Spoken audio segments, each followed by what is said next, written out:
Economía familiar.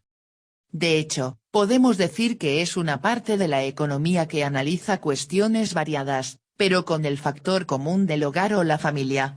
Algunos ejemplos podrían ser los muebles del hogar, incluidas las cocinas, la artesanía, la educación del consumidor, el desarrollo infantil, la higiene o la gestión del dinero por particulares. La importancia de la economía en la economía familiar. Esta ciencia social no solo es útil en ámbitos como la empresa, las finanzas o la universidad, también lo es en la vida diaria. Es imprescindible saber cómo administrar el dinero, cómo gestionar los gastos e ingresos, conocer qué es una cuenta corriente o un tipo de interés. Por eso, todo lo que pueda aportar en este conocimiento siempre nos será de utilidad. Por tanto, es importante enseñar educación económica. Pero no solo a alumnos universitarios o de formación profesional, sino también en colegios e institutos. Pero dentro de ella, la economía familiar toma especial relevancia, ya que la aplicamos en nuestro día a día. Desde instituciones como Economipedia ponemos nuestro granito de arena. Características de la economía familiar. Este ámbito de estudio, dentro de la economía, tiene algunas características relacionadas con su definición y que mostramos a continuación. En primer lugar, se centra en la familia y los hogares. Por supuesto, hogares con hijos o sin ellos y de cualquier otro tipo. Su interés principal son los gastos de los hogares y sus fuentes de ingresos. Para eso tiene en cuenta los diferentes tipos de necesidades como la sanidad, la alimentación o la higiene. El objetivo principal es conocer cómo debe administrarse la economía doméstica para conseguir, por un lado, el tan necesario ahorro, y por otro, una mejor calidad de vida. La economía doméstica complementaria. EDOCO. Algunos investigadores mexicanos acuñaron un término economía doméstica complementaria, EDOCO. Esta forma de economía familiar consistía en una serie de emprendimientos a pequeña escala, dentro del ámbito familiar, administrados por la propia familia y que vendían bienes o prestaban servicios. Hernández Bongo Besering Coicador, 2017.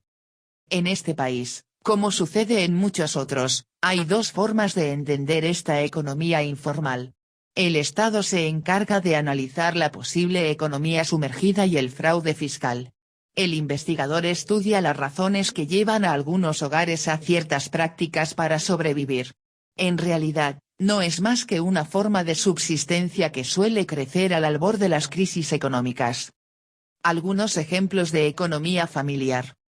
Veamos, para terminar, algunos ejemplos de economía doméstica relacionados con los principales gastos en el hogar. La lista de la compra quizás sea uno de los más conocidos. Por supuesto, a nivel informal se refiere a la que cada uno de nosotros hacemos usando la economía. Formalmente se estudia, por ejemplo, a través del IPC o índice de precios al consumo. Este, a su vez, está relacionado con la inflación, subida continuada del IPC, que tanto afecta a los hogares. Los servicios bancarios. Estos están a la orden del día y tener ciertos conocimientos financieros puede ayudarnos a entenderlos mejor. Todos hemos tenido que pedir un préstamo, una tarjeta de crédito o hemos constituido un fondo de inversión. La educación de los hijos. Esta no tiene coste en la enseñanza obligatoria, pero sí se financia vía impuestos. A veces y dependiendo del país, debe pagarse una cuota no muy elevada si optamos por la enseñanza concertada. Sin embargo, otras como la universitaria sí suponen un gasto que puede ser muy elevado. Con la sanidad sucede algo parecido. En los países donde el sistema es público se financia vía impuestos. En los sistemas mixtos, Suecia, Noruega, o privados, Suiza, Estados Unidos, se suele incluir una cuota mensual. Esta sería similar a la que se paga para otras prestaciones como el desempleo o las pensiones. Como vemos, la economía familiar es muy importante en nuestras vidas. De hecho, forma parte habitual de ellas. Por eso, tener unas nociones básicas de economía puede ayudarnos a administrarnos mejor y a mejorar nuestras finanzas. Consejos para mantener la economía familiar equilibrada. Cada hogar es único, sus reglas, rutinas, códigos y su economía. En cada familia el manejo del dinero se da de forma distinta según sus necesidades, gastos e ingresos. Ante todo, es fundamental que quien sostiene y maneja financieramente el hogar, sea organizado y cuente con un plan a corto, medio y largo plazo. A continuación, te compartimos algunos consejos que te ayudarán a mejorar tu administración y dinámica financiera. Crea un fondo de emergencia para estar preparado ante eventualidades. Una vez que definas tus ingresos y gastos mensuales, podrás comenzar a armar y alimentar mensualmente tu fondo de emergencia para afrontar posibles contingencias como tratamientos médicos, arreglos en tu hogar, gastos inesperados, etc.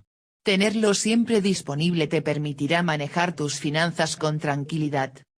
Mantén tus gastos e ingresos organizados.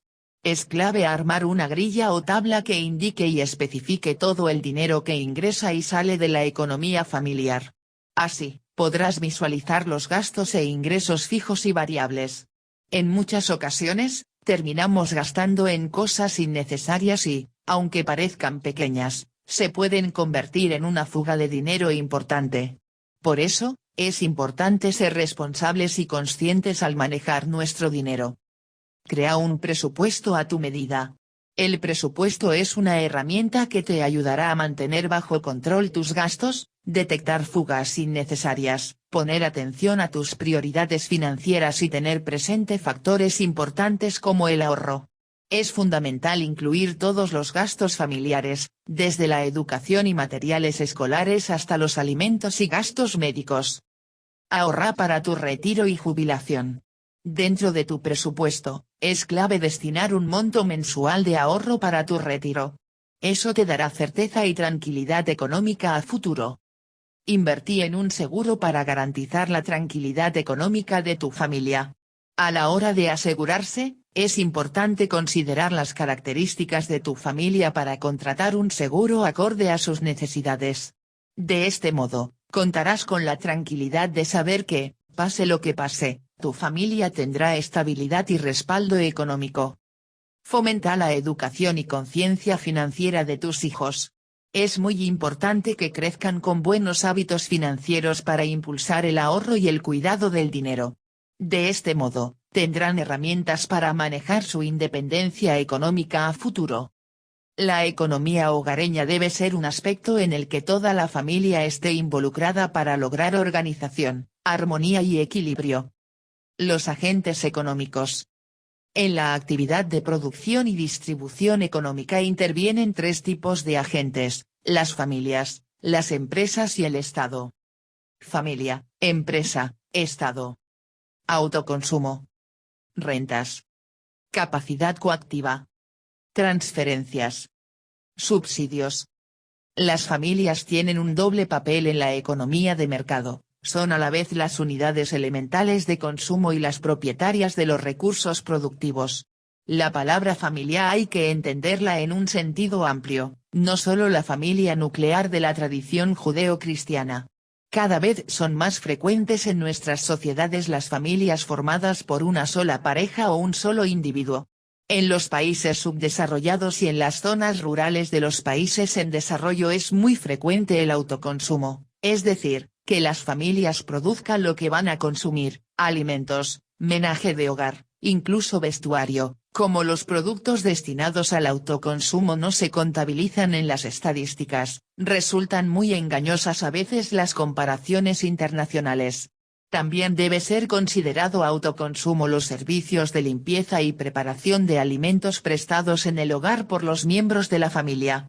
En general se considera, aunque quizá no debiera ser así, que en los países occidentales desarrollados la producción destinada al autoconsumo es muy pequeña en comparación con el total del país, inapreciable a efectos estadísticos y despreciable a efectos científicos. Resumiendo, las familias no producen, solo consumen. Las empresas son los agentes económicos destinados exclusivamente a la producción de bienes y servicios. Para realizar su actividad necesitan los factores productivos que les entregan las familias. A cambio de ellos pagarán unas rentas, sueldos y salarios como contrapartida del trabajo, intereses, beneficios, dividendos, etc., como contrapartida del capital, alquileres o simplemente renta como contrapartida de la tierra. Los bienes y servicios producidos por las empresas son ofrecidos a las familias que entregarán a cambio su precio. El Estado es el agente económico cuya intervención en la actividad económica es más compleja. Por una parte, el Estado acude a los mercados de factores y de bienes y servicios como oferente y como demandante. Al igual que las familias, es propietario de factores productivos que ofrece a las empresas de las que también demanda gran cantidad de bienes y servicios. A la vez es el mayor productor de bienes y servicios. Por otra parte, a diferencia de los otros agentes económicos, tiene capacidad coactiva para recaudar impuestos, tanto de las empresas como de las familias. Asimismo destinará parte de sus ingresos a realizar transferencias sin contrapartida a ciertas empresas que considere de interés social o a algunas familias mediante subsidios de desempleo, pensiones de jubilación y otras.